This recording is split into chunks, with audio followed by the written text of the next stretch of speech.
కలిపేసుకుందాం మంచిగా.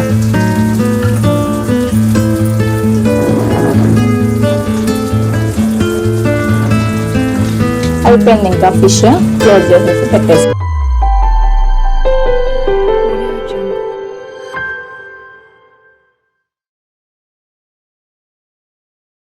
హలో అందరికీ, welcome back to my channel. ఎలా ఉన్నారు మీరంతా? చాలా బాగున్నాను. అండ్ నేను చాలా ఎలా అంటే ఒక రెస్ట్ మోడ్లో ఉన్నాను అనమాట. ఎందుకంటే మా ఇంటికి వచ్చాను, మా మమ్మీ వాళ్ళ ఇంటికి వచ్చాను. సో ఈరోజు స్పెషల్స్ ఏంటంటే మా ఇంట్లో కొరమేను ఫిష్ పులుసు, fish fry and gongura chicken కూడా అనమాట. సో చూసేయండి. అండ్ నేను ఫిష్ అండ్ చికెన్ది సపరేట్ వీడియో పెడతాను. ఓకే అండి.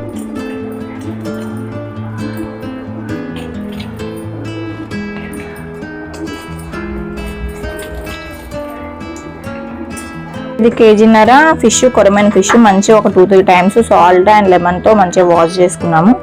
సో ఇది చూసేద్దాం ప్రాసెస్.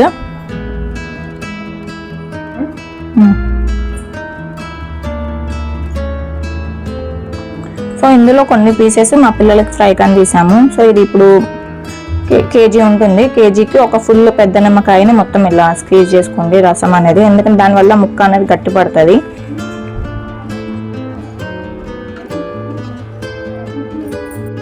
సో కేజీ చికెన్కి ఒక పెద్ద లెమన్ సైజ్ అంత చింతపండు మంచిగా వాష్ చేసి సోక్ చేసి పెట్టేసేయండి. సో నెక్స్ట్ ఇంకా ఫిష్ని ఇది మంచిగా వాష్ చేసేసింది, దీన్ని మ్యారినేట్ చేసేసుకుందాం ఇప్పుడు.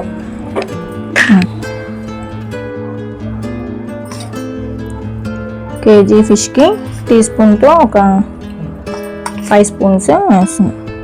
5 స్పూన్స్, స్పూన్ చూపి.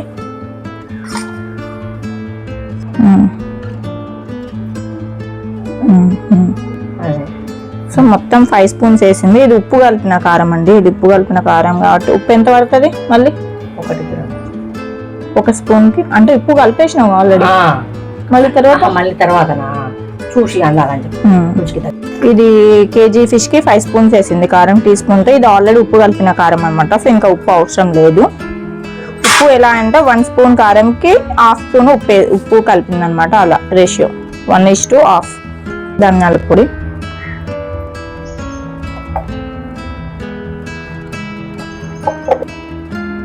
అల్లం పేస్ట్, ఇది హోమ్ మేడ్, మళ్ళీ పోపులో కూడా వేస్తాము అల్లం పేస్ట్, పసుపు, ఇది కూడా పోపులో యాడ్ చేసుకుంటాం మళ్ళీ మనము.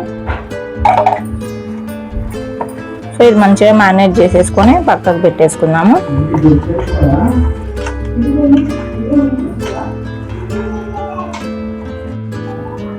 సో ఇది మనం పోపు చేసుకున్న లోపు ఫ్రిడ్జ్లో పెట్టేసుకుందాం.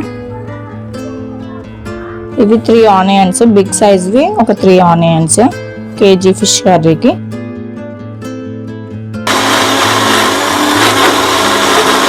సో మనం ఫిష్ కర్రీ ఈ మట్టి పాత్రలో చేస్తున్నామండి. ఎప్పుడైనా మా మమ్మీ అంటే క్వాంటిటీ తక్కువ ఉంటే ఇందులోనే చేస్తుంది, చాలా బాగుంటుంది టేస్ట్. ఇందులో మనం ఎంతైనా స్టీల్, అల్యూమినియం చేసుకున్న దానికి మట్టి పాత్రలో చేసుకున్న దానికి డిఫరెన్స్ ఉంటుంది. సో ఎంత ఆయిల్, అది పెద్ద కరిటేనే. సో 4 స్పూన్లు వేస్తుంది. ఫిష్లో అంటే కొంచెం ఆయిల్ ఎక్కువే ఉండాలి కదా పక్క. ఆయిల్ కొంచెం వేడయ్యాక, ఇందులో ఆయిల్ కొంచెం వేడయ్యాక పచ్చిమిర్చి అండ్ కరివేపాకు, ఒక 3 పచ్చిమిర్చి పెద్దవి,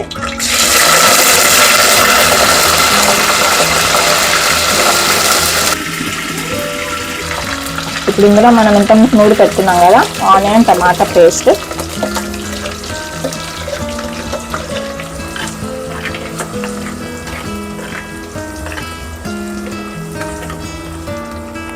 ఇప్పుడు ఆనియన్ పచ్చి వాసన పోయేంత వరకు కొంచెం ఇప్పుడు ఆనియన్ టమాటా ఇది కొంచెం పచ్చి వాసన పోయేంత వరకు ఫ్రై చేసుకుందాం ఆయిల్లో మంచిగా. ఓపెన్. సో మంచిగా ఆయిల్ కూడా పైనకు వచ్చేసింది. ఇప్పుడు ఇందులో మనం పసుపు అండ్ అల్లం పేస్ట్ కూడా వేసేసుకుందాము పోపు. సో మంచిగా ఫ్రై అయిపోయింది ఇది. ఇందులో ఇప్పుడు మనం అల్లం వెల్లుల్లి పేస్ట్ అండ్ పసుపు యాడ్ చేసుకుందాం. ఆల్రెడీ మనం ఫిష్లో కూడా వేసాం కాబట్టి ఇందులో కొంచెం యాడ్ చేస్తున్నాం.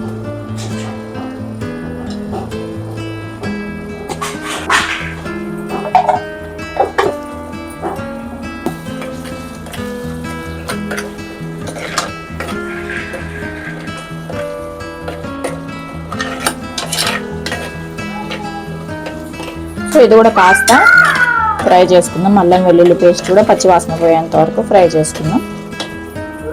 సో అల్లం వెల్లుల్లి కూడా మంచిగా ఫ్రై అయిపోయింది, ఆయిల్ కూడా పైనకి వచ్చేస్తుంది. ఇప్పుడు ఇంకా మనం ఫిష్ వేసుకుందాం. ఇది మా మమ్మీ స్టైల్ అనమాట. ఇది అంటే చాలా డిఫరెంట్ టైప్ చేస్తుంటుంది మా మమ్మీ, అందులో ఇది ఒకటి.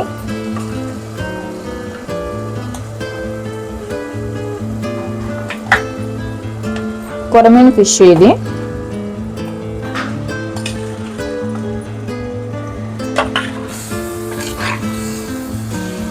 స్టార్టింగ్లో స్పూన్తో కలుపుకోవచ్చు, ఇంకా తర్వాత ఒకసారి పులుసు పోసాక ఇంకా స్పూన్ పెట్టొద్దు.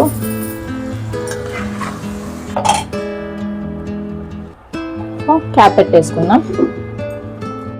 ఇప్పుడు మనం మ్యారినేట్ చేసిన ఫిష్ ఉంది కదా, అందులో అంత మసాలా ఉందన్నమాట. ఇందులోనే మా మమ్మీ పులుసు ఫిష్ మ్యారినేట్ చేసిన బౌల్లోనే చింతపండు పులుసు కూడా పిసికేసి ఇందులో పోసింది అనమాట. కింద అంతా కారంది మసాలా ఉందని చెప్పి. సో ఇందులో ఇంకొంచెం ఉప్పు యాడ్ చేస్తుంది. పులుపుకి కొంచెం ఉప్పు ఎక్కువనే పడుతుంది, అది కారం కలిపిన ఉప్పు. ఆయన కూడా ఇంకొంచెం యాడ్ చేస్తుంది. ఇందులోనే గరం మసాలా. మేమే స్పైసీ అంటే మమ్మీ వాళ్ళు ఇంకో స్పైసీ ఎక్కువ తింటారనమాట, అందుకని చెప్పి ఇంకా స్పైసీగానే చేస్తున్నాము. మగ్గిపోయిందేమో ఒకసారి చూసుకుందాం. ఫిష్ కూడా ఎంత మంచి స్మెల్ వస్తుందో ఓపెన్ చేయగానే. మంచి స్మెల్ వస్తుంది ఫిష్. ఇలా క్లాత్ పెట్టి ఇట్లా మమ్మీ వాళ్ళు ప్రో ఉంటారు.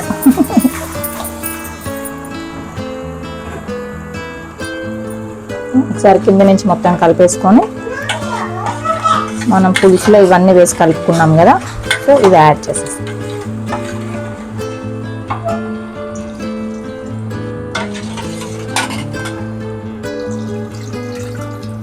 పులుసు వేసాక ఒకసారి ఇలా కలిపేస్తాం.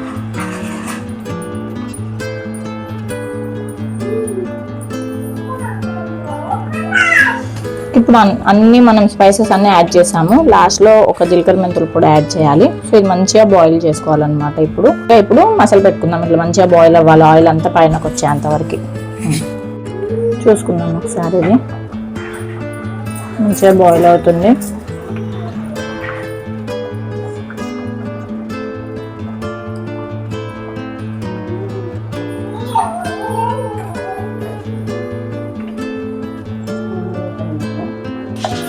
సో ఇప్పుడు ఇందులో జీలకర్ర మెంతుల పొడి,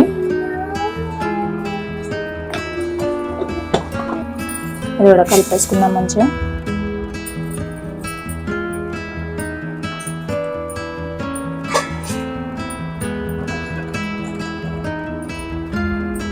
సో ఇంకొంచెం ఇది ఉడకాలి, ఆయిల్ పైనకి వచ్చేంత వరకు. ఇంత మంచిగా ఆయిల్ పైనకి వచ్చింది చూడండి. ఇప్పుడు ఆఫ్ చేసామన్నమాట. ఇంకా ఇందులో లాస్ట్ కొత్తిమీర వేసి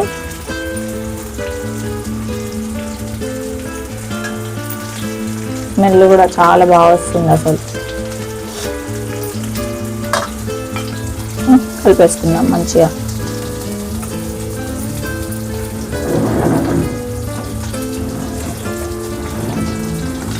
అయిపోయింది. ఇంకా ఫిష్ క్లోజ్ చేసేసి పెట్టేసుకుందాం.